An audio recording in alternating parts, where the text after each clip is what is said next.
As you can see, our format's going to be the same as last year with the exception of we're going to have our employees do the committee recaps, and also with the exception of John Holland, who's going to do finance. I would ask that everybody listen to these recaps, and then at the end, raise your hand.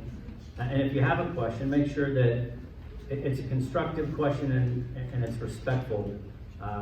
Everybody up here has worked very hard for all of you. No, we're not perfect, but please just try to be respectful when you ask your question.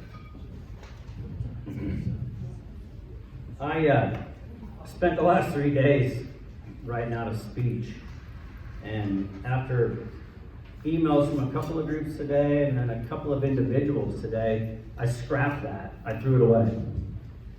It seemed to me that my direction in that speech wasn't what everybody wanted to hear.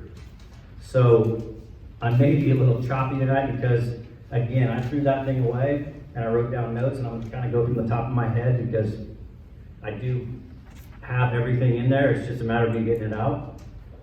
So if I'm choppy, that's the reason why. One thing I like to do first, instead of at the end, so we don't forget about these things, is thank yous. First, Jeff Staney and John Holland for digging into our budgets last year and redoing these and making them aggressive yet achievable. If you'll remember, we'd lost money for the last 4 years, so something needed to be done. These guys spent a lot of time trying to fix it for all of us, and they just did an outstanding job, and John will have some results for you when he gets up here. I'd like to thank Corey Tarvin, Alex Protzman, Angie Carter for the snack bar renovation and also the women's restroom renovation. Both of those projects came out fantastic. They gutted it, literally down to the studs, and redid it. Something that was, well, finished this year. I'd also like to thank Andy Siebel, Jared Thummel, and then our building committee. It's a subcommittee for the house. Those members are Bob Nickloy, Tom Smith, Corey Tarvin, Don Crabtree, Lenny Mullen, and Tim Chadwick. They've taken the task of reviewing the entire building. It's an aging building, obviously we all know that, it's 30 years old. There are a lot of issues here.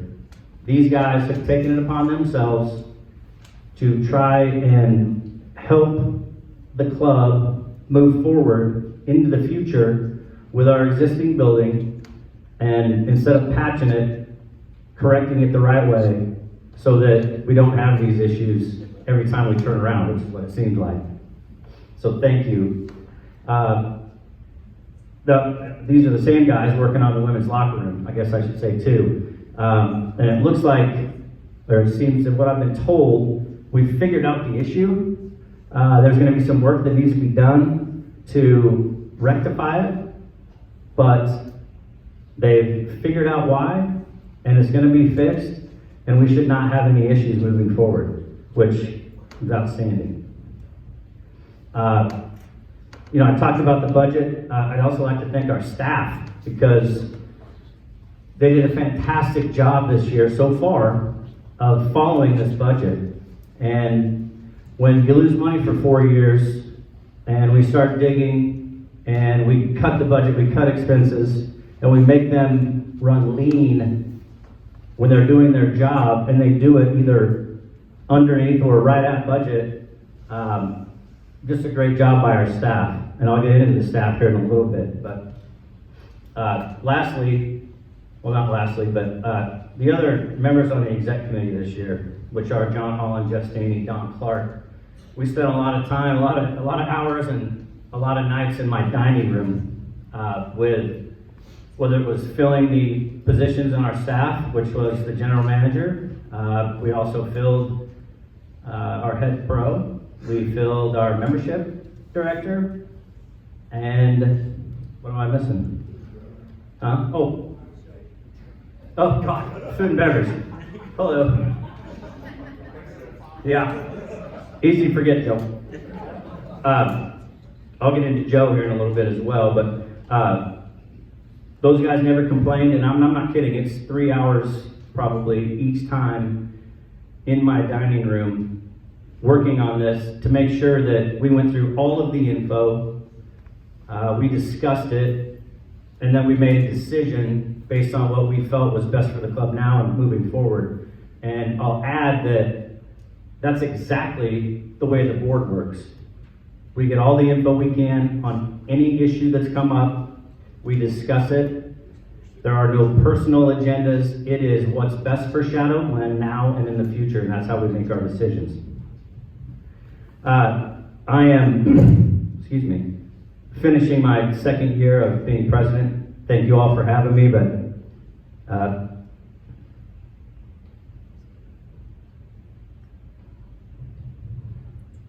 my last thank you to my wife.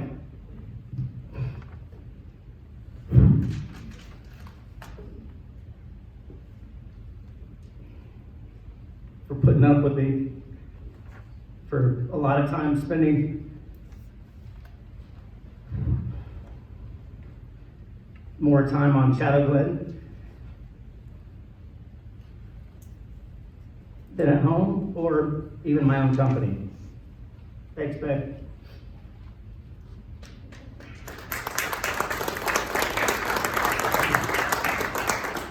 Sorry about that. As I mentioned, I threw that thing away, that speech, and it was all,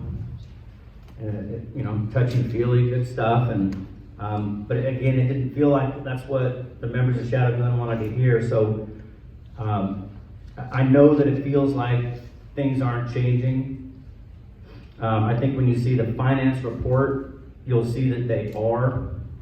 There are a lot of things, service-wise, whether it be golf, whether it be food and beverage, you may not see it yet. It's coming. There are little steps in those areas right now, but there are a lot of back of the house things that I'll say that the previous regime, and that would be Sean and Matt. Sean was very visible. He was present a lot here at the club. He hired his buddy Matt. And there's been specifically in food and beverage, there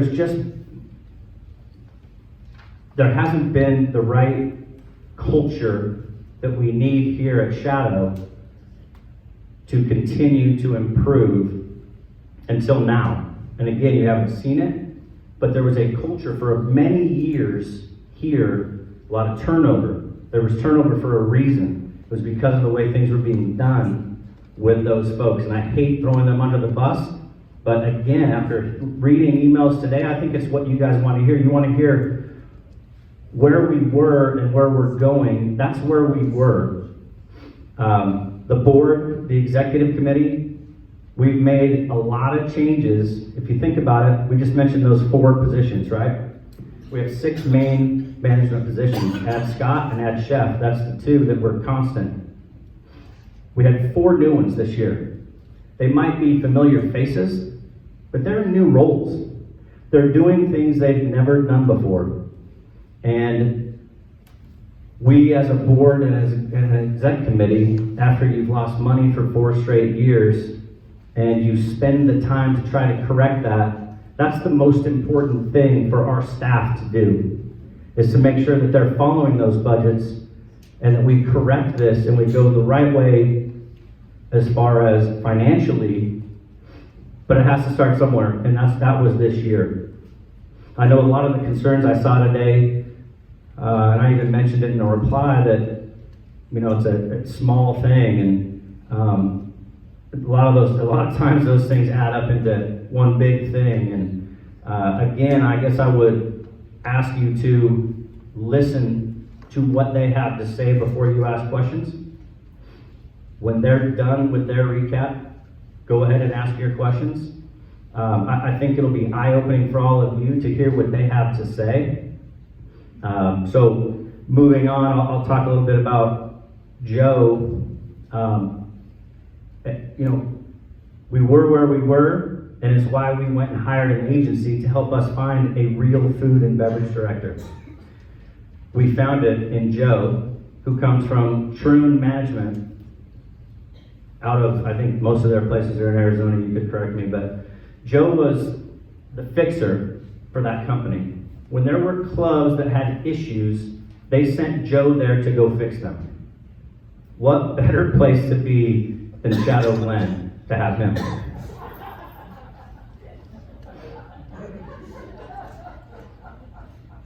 He's been here for 3 months, and again, while you may not have seen a lot of changes out front, there are so many things that he's done on the back end that are helping us move forward. So please give him time, and when he gets up, he'll give you his short-term plan, his long-term plan, and I think it'll help you understand, hearing from him, what his plans are for the future for Shadow. I'm going to go ahead again and talk about these other positions. David Resch, head pro for 20 years here, moves into a new role as GM and director of golf, taking over for Sean. I don't know that David understood. He wanted this job, and we as an exec committee interviewed and talked to David, but I don't know that he understood the scope. And when he got into it, he was a little overwhelmed. And again, he took this over full-time March 1st. So we're not looking at a very long time to give David a grade, right? Everybody knows David as the guy in downstairs that when you ask him for something, he's gonna figure out a way to get it for you. David's role changed in a big way. He had to pass some of those things on, and he was being challenged by us to help move Shadow Glen forward. So again, there were a lot of smaller details from even his end that weren't covered because he was learning his role and doing the things that we were asking him to do. It's not an excuse. We know we dropped the ball on some things, but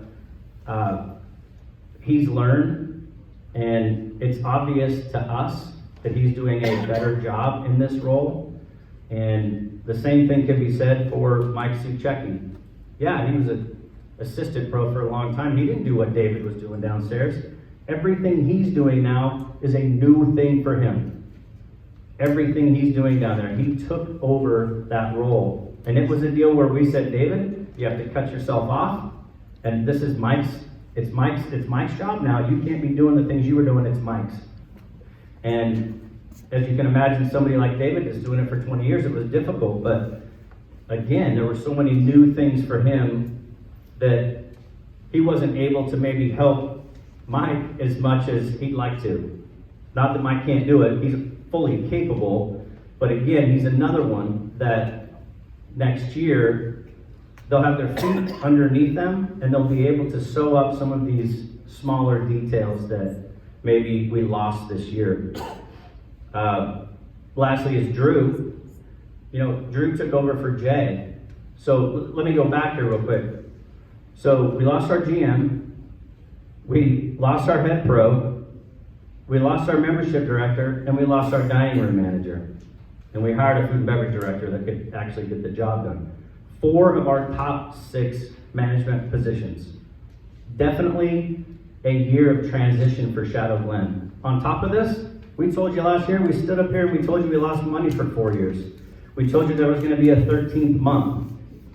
Add all of these things together, and I hope you can understand where we're coming from when we say, yes, we understand we may have dropped the ball on some minor details or smaller details, and I know they're not minor and small to some people, but there were certainly more things, or things that were more important to Shadow Glen's future, for us to focus on this year.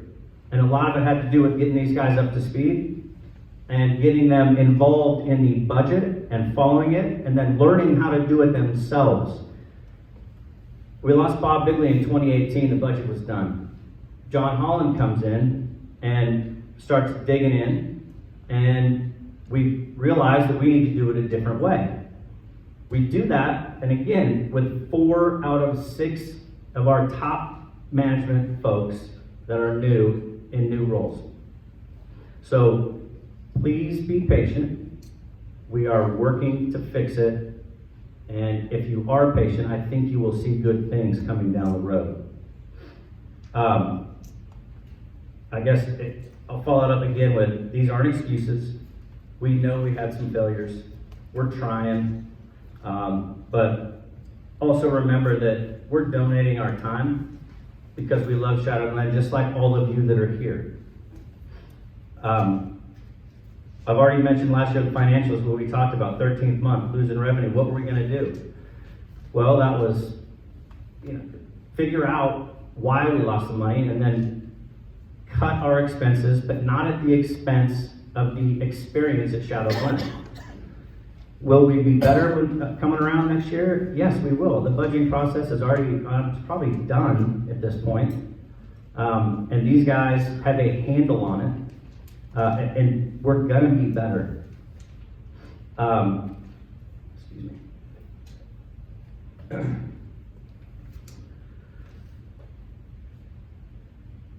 I guess I've talked over my own notes, but again, listen to the recaps, then ask your questions, be respectful, be constructive.